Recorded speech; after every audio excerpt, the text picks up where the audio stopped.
All right, is this thing on? Yeah, this thing's on. All right, we're live. Welcome in, everybody. Welcome into the Luke Bellis YouTube page. My name, as you guessed it, is Luke Bellis. And welcome to, let's call this my latest project. This thing is rushed. It is last minute. It doesn't have a name, but it's something that I've been wanting to do for a couple of months now. And with the calendar turning to January 1st, hand up, I am just like every other person on the planet right now with those New Year's resolutions and saying 2024 is going to be the year that I push myself even further than I've ever pushed myself before. And for myself personally, coming off of 2023, an incredibly difficult year for me, both personally, professionally, physically, mentally, a year that challenged me in ways that has never challenged me before, and challenges that I'd like to dive into at some point on this YouTube page, but not right now. We're not going to do all the heavy lifting off the start. I wanted to come on here today. I wanted to get this thing started. I wanted to start pushing this little tiny piece of snow down a mountain, and I just want to start watching it roll and form into this giant downhill ball of snow that's just going to keep rolling. I should have thought of this analogy before we got going, but here we are. We're rocking with it. And what I want to be able to do personally is I want to be able to look back at the end of the year in December and take pride in everything that I accomplished throughout 2024, right? And the only way that I can do that, to look back in January, is to start right now, is to start today, and to start developing myself and to start developing what I want to do, right? Because I'm a very firm believer that the more you do something, the better you get at it. And I really think that what I want to do and the places I want to go, I need to work on what I want to work on, right? And there's, no better place to get reps than your own YouTube page, where 6 people are going to watch it, and those 6 people are going to be your father, your uncle, your mother, your sister, and the 2 random people that click on this video for absolutely no reason. So if you're one of those random people, salute to you for joining us today. Thank you for clicking on. And a little bit about myself before we dive into a couple of daily topics. 26-year-old web producer. I've had the absolute privilege of being at TSN for the last 5 years in Canada. I had a 6-week internship with TSN.ca February 2019, and somehow, someway, 5 years later, my key card still works. I'm still able to park where I like to park and eat at the TSN cafeteria.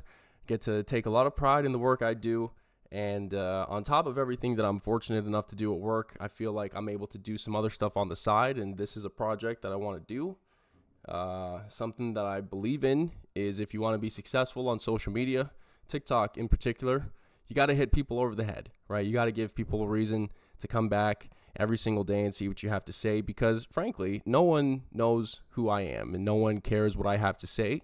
But if I'm able to take a 10-second, 20-second clip from this segment, from this show, and put it on my social platforms that's about something you enjoy, and it ends up on your phone while you're scrolling, maybe I get a like from you. Maybe I get a comment. Maybe you favorite that video. Maybe you go, oh, I like that opinion. I like this guy.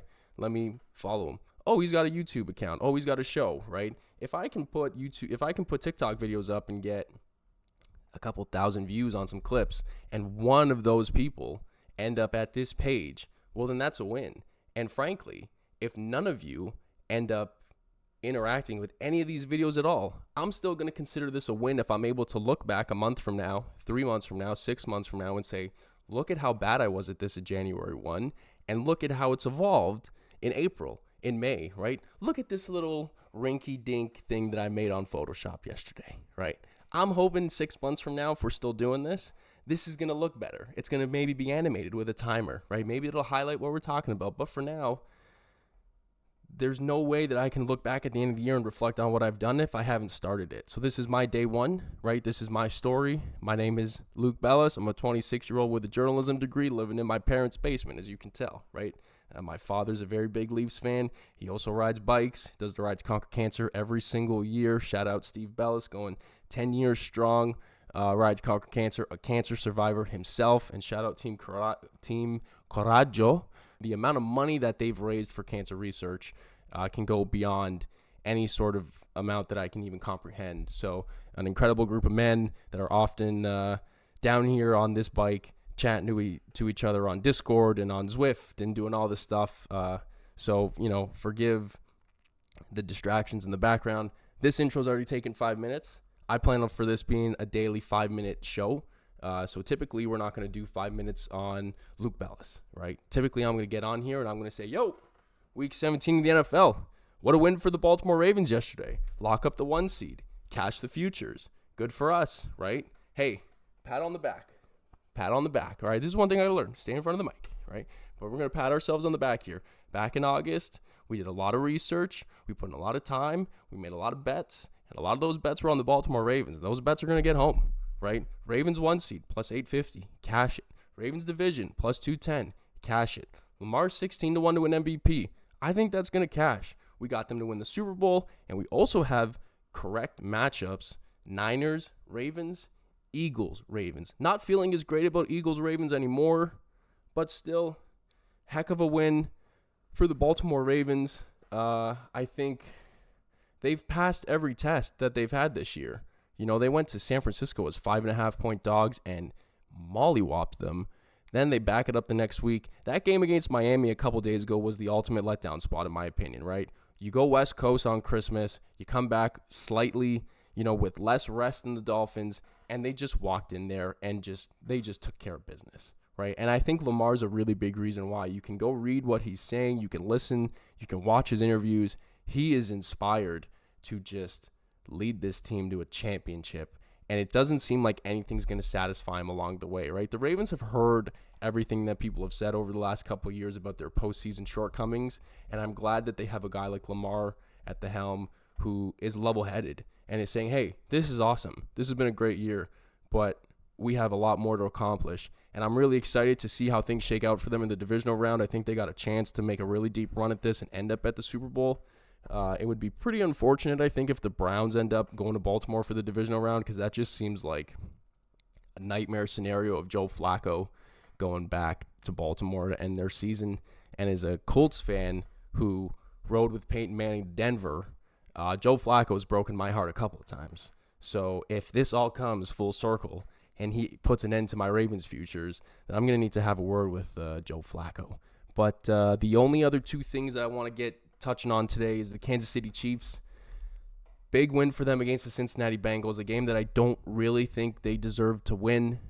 Just another day of dropped passes and an offense looking inept with the best quarterback in the world. The fall off of Travis Kelce has been televised. We've been watching it for weeks. Again, it's something that I'm not too surprised by. Last year, Kelce was awesome. Last year wasn't also a statistical anomaly when it comes to tight ends, right? Travis Kelce's on the wrong side of 33 when it comes to tight ends. There's not many that have had good seasons after turning 33 years old. And so now the fact that he's breaking down in the second half of this season, it really isn't that surprising. And one thing that I want to add is I'm seeing a lot of people talk about Mahomes hasn't played a road playoff game, right? And that's going to change this year. I don't know if that's going to change this year. They're going to be the 3 seed. They're going to have to play a wild card round game, and they're going to have to win that game in order to go on the road. I don't necessarily know if they're going to win that wild card game. Hand up, I'm the guy that predicted them to miss the playoffs the last 2 years, but this division, right, has just been putrid. The Chargers have been so much worse than people could have ever imagined. The Broncos, Russell Wilson era has come to an end, and the Raiders are the Raiders, right? The Raiders are a joke. So congrats to the Chiefs, another division title for Mahomes, another win at home at Arrowhead in December for Mahomes. I'm not buying into it. A lot of people that I'm talking to still aren't writing them off, still see them in the Super Bowl, and I just can't see it. I really can't. I like Isaiah Pacheco. I really do. Nothing fires me up more than getting behind a dude from Rutgers, right? Your family, your religion, and Rutgers basketball. But when Isaiah Pacheco is your most explosive option in an offense, I don't know about its ceiling. Rashee Rice looks fine. Kelce looks old. And no one else on the offense can catch a pass, right? In the past, I would have said, well, Kelce in the playoffs is going to get 10 for 100 with a touchdown. Pacheco will give you 70 on the ground. And one of MVS, Tony, or someone else is going to step up. And that could still be the case, right? These one-off guys could still have these decent games in the playoffs. I just don't see Kelce being able to get to that level 3 to 4 times in January and February. I just don't see it at this age. If the Chiefs end up in the Super Bowl, I'm going to be absolutely miserable because I just don't want to watch them in another Super Bowl. I'm not going to lie, right? And finally, we're going to end it with Mike McDaniel, right? I am incredibly disappointed with Mike McDaniel right now, and it seems like he's learned absolutely nothing from the Tua Tagovailoa situation last year, right? If it slipped your mind, Tua gets hurt on a Sunday last year. They come back 4 days later. McDaniels goes to the press after, calls it like a back injury. We all knew it was a concussion. 4 days later, they end up in prime time, and Tua, on a very basic, normal hit, ends up on the ground, fingers all sideways, and his season was done, right? So there's a case there of your franchise quarterback, you're a new head coach, and you're not protecting your players. Fast forward to this year, the Dolphins are down 30 points with 3 minutes to go in the fourth quarter of a Week 17 game, where Week 18, we know, is for the division. You have to beat the Bills next week for the 2 seed. You have to win that game to get a home playoff date. Having Bradley Chubb in the game down 30 against the Ravens backups is a fireable offense. It is. It's just you need a guy like him to win big playoff games. You need a guy like him to beat the Buffalo Bills, right? Your defense needs that. You need to prioritize your players' safety better, right? He goes to the press after this week and says, I wish I had a time machine, right? Well, Mike, that's not going to cut it, right? We're too late into the season for you to be screwing up very easy stuff like that. And I get that guys have to play and someone had to be in that spot. But that guy can't be Bradley Chubb. You cannot have a guy like him in a position to have a season-ending injury, right? To have that freak accident happen this week. It's just, it's a mistake. And I really like Mike McDaniel. I think he's a fun personality. I think he's great with the media. I think, men want to be him and women want to get with him. But he seems to not have this team. Two things. He seems to, one, not have this team prepared to play big games, right? They have failed almost every test that they've had this year.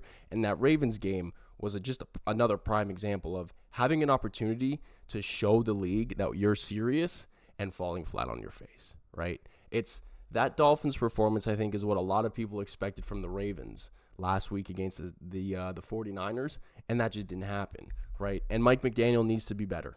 He needs to help keep his players a little bit safer moving forward, right? And speaking of moving forward, this will not be a daily 15-minute segment, right? We run long.